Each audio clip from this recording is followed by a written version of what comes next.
আমার নবী, মায়ার নবী, আল্লাহর পক্ষ থেকে ইশারা ছিল। জিবরাইল আমিন স্বপ্ন যুগে আল্লাহর নবীকে একটা রুমাল দেখালেন। নবী গো, রুমালের ভিতরে একটা ছোট্ট বালিকার ছবি দেখেন। নবীজি দেখলেন, চিনে ফেললেন। আল্লাহর নবী বলেন, ভাই জিবরাইল, এই বালিকা তো আমার বন্ধু আবু বকর সিদ্দিকের মেয়ে। জিবরাইল আমিন আল্লাহর নবীকে বলতেছেন, নবী গো, এই ছোট্ট বালিকার ছবি আপনাকে দেখানো কেন হয়েছে জানেননি? নবীজি বলেন, ভাই জিবরাইল, আমিও তো জানতে চাই আয়েশার ছবি আমাকে কেন দেখানো হয়। জিবরাইল বলে, নবী গো, আল্লাহ পাকের ইশারা, এই ছোট্ট বালিকা আপনার পবিত্র বিবি হবে, আপনার বিবি হবে, উম্মতের জননী হবে, এবং গোটা মুসলিম জাহানের জন্য সে শিক্ষক হবে, মুআল্লিমা হবে। তার দ্বারা ইসলামের বহুত বড় খেদমত আল্লাহ পাক নিবেন। জিবরাইল আমিন ঘুম থেকে উঠে তিনি অবাক। আল্লাহর নবী স্বপ্ন যুগে দেখলেন, ঘুম ভাঙ্গার পর, স্বপ্ন ভাঙ্গার পর নবী তো অবাক। নবীজি স্বপ্ন যুগে কি দেখলেন? ছোট্ট বালিকা আয়েশা। আল্লাহ পাকের নাকি ইশারা, আয়েশার সঙ্গে নবীজির বিয়ে হবে। কিন্তু নবীজি এটা তো মানতেই পারতেছেন না, কোনোভাবেই নবীজি এটা ভেবে পান না কেমনে কি হবে। এই ছোট্ট বালিকা, সে বিয়ের কি বুঝে, ভালোবাসারই বা সে কি বুঝবে? স্বামী স্ত্রী কারে কয় এটাও তো এখনো ঠিক মতো বুঝে না। পরের দিন নবীজি আবার ঘুমান, স্বপ্ন যুগে আবার জিবরাইল সেই রুমালে আয়েশার ছবি দেখান। আমরা যেহেতু আম্মাদান আয়েশা সিদ্দিকা রাদিয়াল্লাহু তাআলা আনহার বিয়ের ঘটনাটা এখন আপনাদেরকে শোনাবো, অতএব আমরা এখন ছোট্ট বালিকা শব্দটা ব্যবহার করব বুঝার স্বার্থে। আল্লাহর নবী দ্বিতীয় দিন আবারও তিনি স্বপ্নে দেখলেন। দ্বিতীয় দিনও নবী একই স্বপ্ন দেখলেন, জিবরাইল রুমাল নিয়ে হাজির। আল্লাহর পক্ষ থেকে তিনি রুমাল নিয়ে হাজির। সেই রুমালে আম্মাজান আয়েশা সিদ্দিকার ছবি, অর্থাৎ ছোট্ট বালিকা আয়েশার ছবি। নবীজি দ্বিতীয় দিন দেখলেন। তৃতীয় দিনও নবী স্বপ্নে কি দেখলেন? আল্লাহর নবী এবার তিনি বুঝে গেলেন এটা আমার আল্লাহ পাকের ইশারা, আল্লাহ পাকের ফয়সালা, আল্লাহ পাকের সিদ্ধান্ত। নবীজি এবার চিন্তা করেন কেমনে কি করবেন। নবীজি তিনি কৌতূহল বসে একটু বের হলেন, দেখে আয়েশা কি করে, আয়েশার কি হালত। কাউকে কিছুই নবী বলেন না, স্বপ্নের কথাও নবী কাউকে জানান না। আল্লাহর নবী গেলেন আবু বকর সিদ্দিক রাদিয়াল্লাহু তাআলা আনহুর তালাশে তার বাড়িতে। মনে মনে ইচ্ছা হলো আয়েশার একটু দেখব। যায় নবীজি দেখেন ছোট্ট বালিকা আয়েশা বান্ধবীদের সাথে পুতুল খেলায় মগ্ন। নবীজি পাশে গেলেন, যায় বলতেছেন, আয়েশা এটা কি? নবীজি পুতুলটা, একটা পুতুল হাতে নিয়ে নবী বলতেছেন, আয়েশা এটা কি? ছোট্ট বালিকা আয়েশা বলতেছেন, নবী গো, এটা আমার ঘোড়া। আল্লাহর নবী বলেন, আয়েশা ঘোড়ার আবার পাখা হয় কেমনে? ছোট্ট বালিকা আয়েশা জবাব দেয়, নবী গো, আপনি কি জানেন না পয়গম্বর সুলাইমান আলাইহিস সালামের ঘোড়ার পাখা ছিল? আল্লাহর নবী তখন এমন ভাবে নবী মুচকি হাসলেন, নবীজির দাঁত মুবারক বের হয়ে গেল। পরবর্তীতে আম্মাজান তিনি নিজেই এই কথাটা বর্ণনা করেছেন। নবীজি ওই সময়ে এমনভাবে হাসলেন, আম্মাজান বলেন নবীর দাঁত মুবারক পর্যন্ত দেখা গেল। এবং নবীজি বুঝে গেলেন এই ছোট্ট বালিকা আয়েশা, তার কি পরিমাণ মেধা, কি পরিমাণ গুণ, কি পরিমাণ সৎসাহস। এক কথার দ্বারা নবীজি বুঝতে কোনো বাকি রইল না গো, কেন আল্লাহ পাক এই ছোট্ট বালিকাকে এই উম্মতের মা বানাইতে চায়। মেধা, প্রখরতা, বুদ্ধিমত্তা আল্লাহ নবীর কাছে স্পষ্ট হয়ে উঠল। আল্লাহর নবী, রহমতের নবী, এদিন দেখলেন নবীজি চলে আসলেন। আল্লাহর নবী এবার ভাবতেছেন কেমন করে তিনি বিয়ের প্রস্তাব দিবেন, কার মাধ্যমে দিবেন। নবীজির মাথায় আসলো, আল্লাহ নবীর মাথায় আসলো আম্মাজান খাদিজাতুল কুবরা রাদিয়াল্লাহু তাআলা আনহার একজন বান্ধবী, নাম হলো খাওলা। হযরত খাওলা রাদিয়াল্লাহু তাআলা আনহা আম্মাজান খাদিজাতুল কুবরা রাদিয়াল্লাহু তাআলা আনহার বান্ধবী। আল্লাহ নবী খাওলাকে ডাকলেন, খাওলাকে ডেকে নবী স্বপ্নের কথা সব শোনাইলেন আর বললেন, খাওলা, আমি কেমন করে নিজে বিয়ের প্রস্তাব দিব, আর এটা কেমনে কি হবে। আয়েশা তো এখনো বিয়ের কিছুই বুঝে না, অথচ আমার আল্লাহ পাকের মানসা, আল্লাহ পাকের ইচ্ছা আয়েশার জন্য যেন আমি বিয়ের প্রস্তাব দেই। জিব্রাইল আমাকে পরপর 3 দিন রুমালের মধ্যে আয়েশার ছবি দেখাইছেন। ও খাওলা, তুমি আমার পক্ষ থেকে আবু বকরের স্ত্রী আয়েশার মা উম্মে রুমানের কাছে যায় বিয়ের প্রস্তাবটা তুমি পাঠাও। আবু বকরের কাছেও আমার পক্ষ থেকে বিয়ের প্রস্তাব পাঠাও। খাওলা তিনি গেলেন সিদ্দিক আকবর রাদিয়াল্লাহু তাআলা আনহুর বাড়িতে। যায় তিনি সিদ্দিক আকবরকে পেলেন না, কিন্তু ওনার বিবি সাহেবকে তিনি বাড়িতে পাইলেন। সালাম দিয়া বসলেন, কথা বললেন। এরপরেই তিনি বলতেছেন, ও উম্মে রুমান, আমি একটা প্রস্তাব নিয়ে এসেছি। কিসের প্রস্তাব? কই বিয়ের প্রস্তাব। কার জন্য? তো কই তোমার ছোট্ট মেয়ে আয়েশার জন্য। উম্মে রুমান কয়, খাওলা, কার পক্ষ থেকে বিয়ের প্রস্তাব গো? তখনই তিনি বলেন, আল্লাহর নবী, দয়ার নবী, দু জাহানের বাদশা রাহমাতুল লিল আলামিনের পক্ষ থেকে। তবে শুনো শুনো উম্মে রুমান, এই সিদ্ধান্তটা কিন্তু জমিনে নয়। আয়েশার সাথে নবীর বিয়ের সিদ্ধান্তটা হয়েছে আসমানে।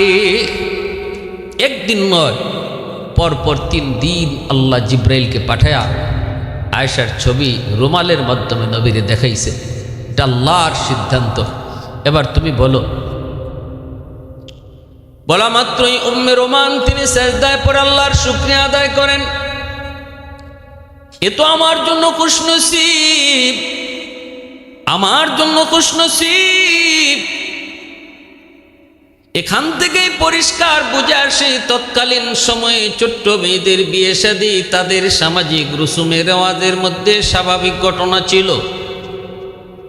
আমাদের সমাজের মতো যদি হইতো তাহলে মার আসমান ভাঙ্গিয়া মাথাত পড়তো, কইতো এটা কেমন কথা, আমার ছোট্ট মেয়ে এখনো তো বিয়ের কিছুই বোঝে না, কোন বিবেকে তুমি বিয়ের প্রস্তাব দিয়েছ। কিন্তু না না, ওই সময়টাতে ছোট্ট মেয়েদের বিবাহ শাদী তাদের সমাজে প্রচলন ছিল, যার কারণে তিনি অবাক হন নাই, বরং শুকরিয়া আদায় করে আল্লাহর কুদরতি কদমে সেজদায় পড়লেন। শুধু তাই নয় গো, আমার নবী, রহমতের নবী আম্মাজান আয়েশা সিদ্দিকা রাদিয়াল্লাহু তাআলা আনহার বয়স যখন 9 বছর তখন বিয়ে করলেন। আবু জাহেল নবীকে কত অপবাদ দেয়, নবীর বিরুদ্ধে কিভাবে লাগলো, মুনাফিকের দল নবীর বিরুদ্ধে কত চেষ্টা করলো নবীর চরিত্রে কলঙ্ক দেওয়ার জন্য, আল্লাহর নবীকে মানুষের কাছে হেয় করার জন্য, ছোট করার জন্য। আল্লাহর নবীর বিরুদ্ধে কত কথাই না ওরা বলেছে, কিন্তু কোন কিতাবে এমন কোনো কথা পাওয়া যায় না। আবু জাহেল, মক্কার কাফির বেদিন বেঈমানরা নবী কম বয়সে বিয়ে করেছেন আম্মাজান আয়েশাকে, এই নিয়ে তারা কোনো কটাক্ষ করেছে, মন্দ বলেছে, নবীর সমালোচনা করেছে, এমন কোনো একটা নজির কোথাও খুঁজে পাওয়া যায় না। ভালো করে বুঝবেন যে মানুষগুলো আমার নবীকে একদম মাটিতে দাবায় দেওয়ার জন্য জানে প্রাণে চেষ্টা করেছে। যদি এই রসুলের আম্মাজানকে কম বয়সে বিয়ে করাটা তাদের সমাজে এটা দূষণীয় হতো, তাহলে সবার আগে তারা আল্লাহর নবীর বিরুদ্ধে এই কথাটাই সমাজে অপপ্রচার চালাইতো যে মোহাম্মদ দেখছো কেমন, এই ছোট্ট বালিকা আয়েশা পুতুল খেলা খেলে তারে বিয়ে করে ফেলছে। আমাদের সমাজের যে সমস্ত নাস্তিকগুলি তসলিমা মার্কা, যারা আজকে রসুলের এই বিয়েটি আল্লাহর নবীর মন্দ বলে, তাদের বুঝার স্বার্থে বলছি, একটু বিবেক খাটান, সুকে কথা কয়েন না, একটু বিবেক খাটায় কথা বলেন, একটু নিজের বিবেককে জিগান। মুনাফিক সর্দার আব্দুল্লাহ বিন উবাই সে কি নবীজির এই বিষয়টা ছেড়ে দিত যদি তাদের কাছে এটা দূষণীয় হইতো? কই, তারা তো এই কথা বলছে মোহাম্মদ আমাদের বাপদাদার ধর্ম মানে না, মোহাম্মদ বাপ বেটা ঝগড়া লাগায়, মোহাম্মদ বাইয়ে বাইয়ে ঝগড়া লাগায়, মোহাম্মদের কাছে কেউ যেও না, মোহাম্মদ এই ভালো না, মোহাম্মদ জাদুকর, মোহাম্মদ কবি, কত কথাই না বলছে। কিন্তু এই কথা তো কেউ বলতে পারে নাই আবু জাহেল, উতবা, সায়বা, মক্কার লিডার, কাফেরদের লিডার, মুনাফিকদের লিডার, কেউ এই কথা বলে নাই যে মোহাম্মদের চরিত্র নষ্ট। নাউজুবিল্লাহ মিন জালিক। আল্লাহ নবীর চারিত্রিক ব্যাপারে তারা কোনো দাগ, কোন অপবাদ দেওয়ার সুযোগ পায় নাই। আর এই যুগে আইসা তসলিমা মার্কা মুনাফিকগুলি, নাস্তিকগুলি, তারা আজকে আমার নবীর চরিত্র নিয়ে কথা বলে। অপেক্ষা করে করে সিদ্দিক আকবর তিনি চলে আসলেন। আবু বকর সিদ্দিক রাদিয়াল্লাহু তাআলা আনহু আসা মাত্রই খাওলা রাদিয়াল্লাহু তাআলা আনহা তিনি বড় খুশি। সিদ্দিক আকবরকে দেখে তিনি খুশি হয়ে গেলেন। আবু বকর, আমি তোমার কাছে এসেছি, কি ব্যাপার? কয় আয়েশার বিয়ের প্রস্তাব নিয়া। কার জন্য? কয় নবীর জন্য। সিদ্দিক আকবর এই কথা শোনার পর তিনিও আল্লাহ পাকের কুদরতি কদমে শুকরিয়াতান সেজদায় পড়ে গেলেন। আবু বকর সিদ্দিক বলে, খাওলা, মনে মনে এমন কত ইচ্ছা ছিল গো, নবীজির সঙ্গে আমার একটা সম্পর্ক করব, একটা আত্মীয়তার সম্পর্ক করব। আমার মনে মনে অনেক আশা ছিল, আল্লাহ পাক আমার মনের আশাটা মনে হয় পূরণ করেছে। কিন্তু খাওলা, একটা বিষয় আমার জানতে মন চায়। নবী তো আমাকে ভাই ডাকেন, আল্লাহর নবী তো আমার সম্পর্কে ভাই, অতএব আয়েশা তো নবীজির বাতিজি। এই বিষয়টা কিভাবে কেমনে কি হবে? চাচা বাতিজির মধ্যে বিয়ে হয় কি হয় না, এই বিষয়টা আমার ক্লিয়ার নয়। খাওলা নবীর কাছে জানতে চাইলেন। আল্লাহর নবী বলেন, খাওলা যায় বলো, আয়েশা আমার আপন বাতিজি নয়, আপন রক্তের ভাতিজি। চাচার সাথে বিয়ে বন্ধনে হারাম, কিন্তু আপন ছাড়া যদি হয় তাহলে এখানে বিবাহ হয়। এজন্য ভালো করে বুঝবেন শরীয়তের মাসালা। আমরা সামাজিকভাবে চাচাতো সম্পর্কের যেই হবে তার সাথেই পর্দা করা ফরজ। আমার শাস্তলি চাচা, আমার চাস্তলি মামা, চাচাতো দাদা, চাচাতো নানা, এগুলা শরীয়তে এলাও না, নট এলাও, এগুলো এলাও না। একমাত্র আপন ভাই ছাড়া কোনো চাচাতো ভাই, মামাতো ভাই, খালাতো ভাই কেউ এলাও না। সবার সাথে বিবাহ বন্ধনে আবদ্ধ হওয়া হালাল, অতএব তার সাথে পর্দা করাও ফরজ।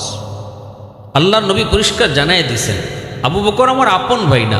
আপন ভাই যদি হইতো তাহলে আয়েশা হতো আমার আপন ভাতিজি। যেহেতু আপন ভাই না, অতএব তার সাথে বিবাহ হালাল, বিবাহ বৈধ, বিবাহ জায়েজ।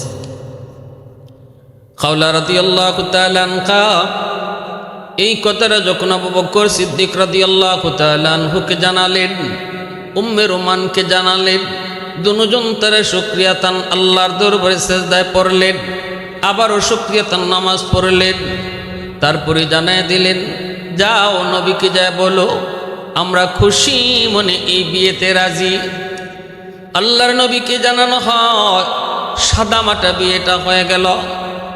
বিয়েটা হলো, খাওলা বের হয়েছেন, আম্মাদান আয়েশা সিদ্দিকা রাদিয়াল্লাহু তাআলা আনহা ছোট্ট বালিকা ওনাকে খুঁজে আনার জন্য, বিয়ের অনুষ্ঠান হবে, খোঁজার জন্য বের হয়েছেন। ছোট্ট বালিকা আয়েশা কোথায়? খাওলা খুঁজে খুঁজে যায় বের করলেন। ছোট্ট বালিকা আয়েশা তার বিয়ের দিনও বান্ধবীদের সাথে পুতুল খেলায় মগ্ন। ওখান থেকে নিয়ে আসলেন। আয়েশা অত্যন্ত অনাড়ম্বর সুন্দর একটা পরিবেশে অল্প কয়েকজন মানুষ নিয়ে বিয়ের আয়োজনটা হয়ে যায়, বিয়েটাও হয়ে যায়। আবু বকর সিদ্দিক রাদিয়াল্লাহু তাআলা আনহু নিজে বিয়ের খুতবা পড়েন, 500 দিরহাম মোহর ধার্য করে নবীজির সাথে বিয়ে হয় আম্মাজান আয়েশা সিদ্দিকা রাদিয়াল্লাহু তাআলা আনহার। আল্লাহ রাসূল সাল্লাল্লাহু আলাইহি ওয়াসাল্লাম বিবাহের পর আম্মাজানকে উঠে নেন নাই, বাবার বাড়িতে রেখে দিয়েছেন। বিয়া কারে কয় আম্মাজান কিছুই বুঝলেন না। বিয়া হইছে এইদিকে আর উনিও ওইদিকে গিয়ে আবার পুতুল খেলায় মগ্ন হয়ে গেছেন, পুতুল খেলায় মগ্ন হয়ে গেছেন। তখন মা উম্মে রোমান উনি একটু চিল্লাচিল্লি করছে, মারে তুই তো এরকম এত খেলাধুলা করিস না। একদিন খেলাধুলা যাওয়ার জন্য তিনি আটকায় রাখছেন। আম্মাজান একটু বকাবকি শুনছেন মার কাছ থেকে। তো ছোট্ট বালিকা তো কিতাবের মধ্যে আসছে আম্মাজান একটু চটপটে ছিলেন, একটু চঞ্চল ছিলেন, ছোটোবেলা থেকে একটু চঞ্চল ছিলেন, খেলাধুলায় দৌড়াদৌড়িতে একটু কি ছিলেন। তো একটু মা বকাবকি করছেন, নবীজি আসছেন দেখার জন্য। দেখেন বালিকা আয়েশা তিনি দরজার পাশে দাঁড়ায় কাঁদতেছেন। আল্লাহ রাসূল সাল্লাল্লাহু আলাইহি ওয়াসাল্লাম আয়েশা বলতেছেন, মা আমি না আপনাকে বলেছি আয়েশাকে কিছু বলবেন না, আপনি আয়েশারে ধমক দিলেন কেন? আয়েশা কেন কাঁদে? উম্মে রোমান বলেন, নবী গো আমি তো কোনোভাবেই তারে ঘরে রাখতে পারি না, খালি খেলার খেলা, পুতুল খেলায় বড় পাগল। আমি কিছু বললেই বাবার কাছে আমার বিরুদ্ধে নালিশ দেয়া দেয়। কিছু বলি নাই গো নবী, কয়েকটা কথা কইছি, খালি যেও না।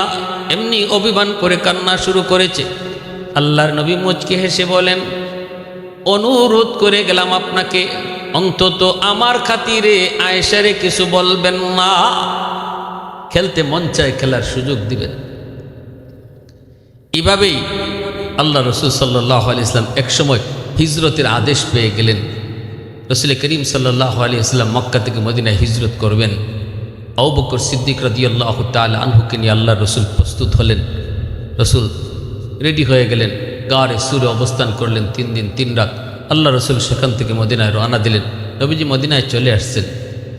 আল্লাহ নবী মদিনায় আসার পর আবু বকর সিদ্দিক রাদিয়াল্লাহু তাআলা আনহু সহ তার পরিবার সবাইকে আবার মদিনায় নিয়ে আসছেন।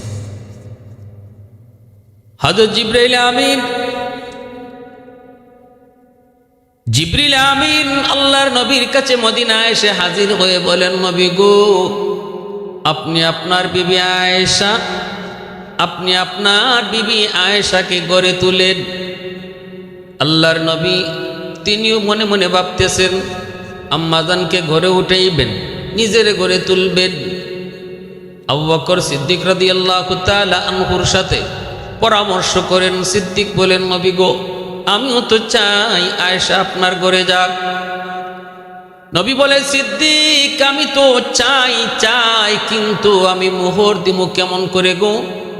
500 দিরহাম মোহর দিমু কোত্থেকে? সিদ্দিক আকবর রাদিয়াল্লাহু তাআলা আনহু সাথে সাথে তিনি ঘরে চলে গেলেন। 500 দিরহাম নবীকে হাদিয়া দিলেন। আল্লাহর নবী এই হাদিয়াটাই আম্মাজানের মোহর হিসাবে আবার দিয়ে দিলেন। এরপরে নবীজি আম্মাজানকে নিজের ঘরে উঠাইলেন। এবার আম্মাজানের পক্ষ থেকে অনেকগুলি রওয়ায়াত বর্ণিত হয়েছে, অনেকগুলি বর্ণনা নবীজির সাথে তার ঘর সংসার কেমন ছিল, মহব্বত কেমন ছিল। তিনি বলেন, ছোট্ট একটি ঘর, মাথার উপরে খেজুর পাতার ছাউনি, এই ছাউনির উপরে যেন বৃষ্টির পানি ভিতরে না পড়তে পারে ছোট্ট একটা কাপড় চাদর সেই ছাউনির উপরে দেওয়া হয়েছিল। এই ছোট্ট ঘর, কুড়ে ঘর, মাটির ঘর, এই মাটির ঘরটাতে ছিল না কিছুই, কিন্তু ঘর ভরা একটা জিনিস ছিল গো। সেই জিনিসটার নাম হলো ভালোবাসা। আমি আল্লাহর নবীর কাছ থেকে বুক ভরা ভালোবাসা পেয়েছি। মখমলের বিছানা পাই নাই, সোফা পাই নাই, এসি পাই নাই, কিন্তু ভালোবাসা পেয়েছি, ভালোবাসা পেয়েছি। বুক ভরা ভালোবাসা পেয়েছি। আল্লাহর নবী আমাকে কি পরিমাণ ভালোবাসতেন। নবী আমার যেই গ্লাসটাতে আমি পানি পান করতাম, আল্লাহর নবী বলতেন, আয়েশা অর্ধেকটা পানি আমারে দিও, পুরাটা খায়ও না।